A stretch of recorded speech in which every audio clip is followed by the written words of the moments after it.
jiwa yang mengakui kelemahan tentang syukur. Maka dari situ ketika kita mengakui diri kita lemah dalam syukur, kita akan meminta pertolongan Allah, tidak pernah lupa setiap habis sholat, Allahumma a'inni ala dzikrika wa syukrika wa husni ibadatik. Ya Allah, tolong kami untuk bersyukur hati kami ini ya Tuhan. Kami tidak mampu mendeteksi kenikmatan-kenikmatan-Mu kalau kami tidak Kau bantu ya Allah. Senangnya 100, susahnya 1, udah rasa diberi susah dong sama Gusti Allah. Padahal masih ada 99 kenikmatan lainnya. Nikmat ada 100, sedekah kita 10 juta, yang 100 ini enggak kelihatan kita. Maka dalam beribadah, misalkan dalam sedekah, lihatlah apa yang tersisa di kita, jangan melihat 2,5% yang kita berikan kepada Allah. 2,5% dizakatkan, lihat sisanya beras karung-karungan. Jangan lihat yang keluar, itu kaidah orang beramal. Jadi cara beramal supaya ikhlas itu lihat yang tersisa di kita, jangan lihat yang kita keluarkan.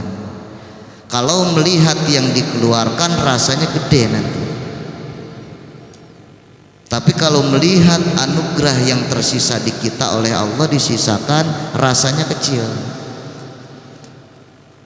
Dipinta Allah 2,5% misalkan zakat fitrah, sisanya undung-undungan masih. Dipinta Allah untuk sedekah kotak amal masjid 10.000, sisanya.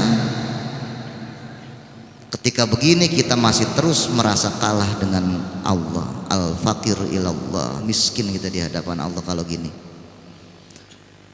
Wah, rahmatullah fikri ini beramal ilmu, dia memberi ilmu pengetahuan. Yang saya berikan ilmu berapa, yang Allah berikan ke saya jauh lebih besar dari yang diberikan. Masih kecil, masih jauh dengan anugerah Allah. Kalau kita punya kaidah seperti ini, amal kita akan tangguh kokoh nanti. Sebelum punya kaidah amal seperti ini, seseorang beramal itu akan mengalami kapok kelak. 1 hari seorang masih kuat beramal, 2 hari masih kuat beramal, 3 hari masih kuat beramal. Tapi sebelum dia punya ilmu yang satu ini, cepat atau lambat dia akan kapok dengan amal. Allah meminta jam sholat kita, zuhur berapa menit, sisanya waktu itu. Di antara 24 jam yang Allah berikan kepada kita, yang Allah minta sedikit sekali buat kita bersujud kepadanya. Kalau kita berpikir begini terus, ringan ibadah. Maka ilmu yang masuk ke telinga kita menjadi ilmu yang muntafa' bih, ilmu yang ada manfaat karena menyinari semangat kita menuju Allah. Semua ilmu apapun yang melemahkan kita kepada Allah, ini disebutnya tidak muntafa' bih. Ilmu pengetahuan mau jelek mau buruk disebutnya ilmu.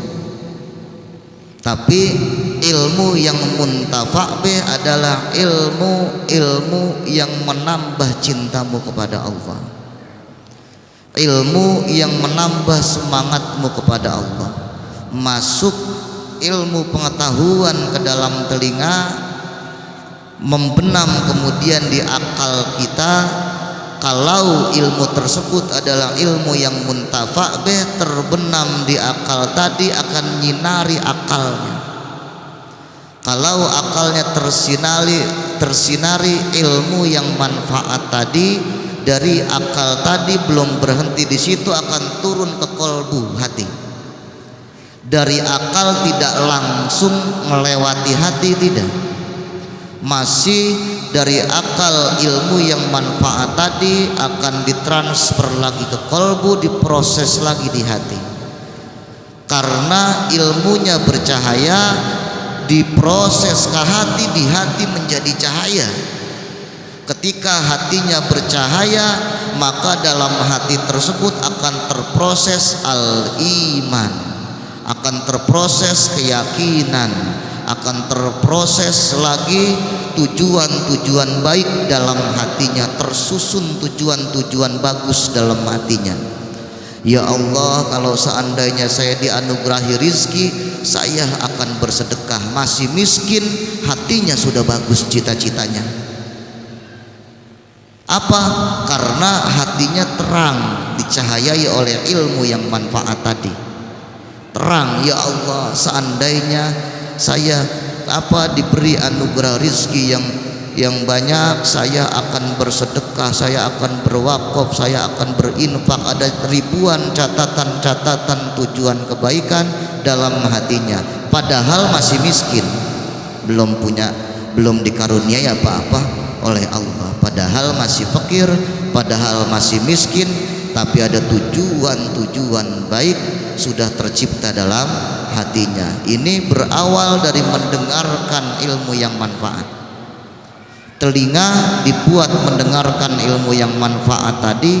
Ilmu ada dua, ada ilmu yang merusak akal kita menjadi benci dengan kebaikan, ada ilmu yang mendorong kita mencintai kebaikan. Pandai-pandai memfilter yang masuk ke dalam telinga kita. Kalau yang kita masukkan sesuatu yang tidak manfaat, maka akal itu menjadi gelap.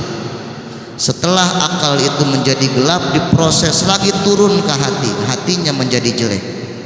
Kalau hatinya menjadi jelek, tidak akan kerentek, tidak akan bangkit, kerentek baik tidak akan bangkit. Karena telinganya berawal dari mendengar hal-hal yang buruk-buruk, nggak dijaga, nggak difilter. 24 jam ribuan masuk semua, kayak seleb penggilingan padi, masuk, nggak difilter sama sekali, terus masuk ke akal, ke hati, akhirnya menjadi gelap. Ketika hati itu gelap, muncullah yang disebut kegelisahan. Mudah gelisah, pikirannya gampang gelisah, hatinya gampang gelisah. Itu semua kalau mau tahu berawal dari tidak terfilternya yang masuk ke dalam telinga kita. Maka mulai memfilter telinga berawal dari situ. Apabila itu sesuatu yang ada dampak baik untuk iman kita, maka masuk. Apabila tidak ada dampak baiknya buat iman kita, maaf, kunci tutup. Jadi telinga pintunya pintu telinganya ditutup. Telinga itu punya pintu. Kolbu juga sama. Kolbu hati itu punya jendela hati, ada pintu hati. Makanya kalau orang doa, ya Allah, bukalah pintu hati ini.